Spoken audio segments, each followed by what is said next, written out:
আসসালামু আলাইকুম। পার্লারে গিয়ে লাখ লাখ টাকা খরচ না করে বাড়িতে বসেই বানিয়ে ফেলুন এই হেয়ার প্যাকটি, তারপর দেখুন কি ঘটে। তো এর জন্য আমি একটি বাটিতে নিয়ে নিচ্ছি 3 চামচ অ্যালোভেরা জেল। এরপর নিয়ে নিচ্ছি 3 চামচ টক দই। এর ভিতরে আমি অ্যাড করব 2 কি 3 চামচ কোকোনাট অয়েল। তো আমি এখানে নিয়ে নিচ্ছি 2 চামচ, আপনারা আপনাদের পরিমাণ মতোই নিয়ে নেবেন। এটাকে ভালো মতো মিক্স করা হয়ে গেলে দেখতে এরকম লাগবে। এটাকে আপনারা সপ্তাহে 2 কি 3 দিন চুলে অ্যাপ্লাই করবেন।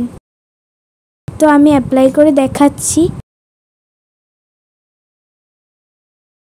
আমি চুলের সামনে অ্যাপ্লাই করে দেখাচ্ছি। ভালো করে ম্যাসাজ করতে হবে। তো আজকের মতো এতটুকুই। ভালো লাগলে লাইক করবেন আর চ্যানেলটিকে সাবস্ক্রাইব করে দেবেন। আল্লাহ হাফেজ।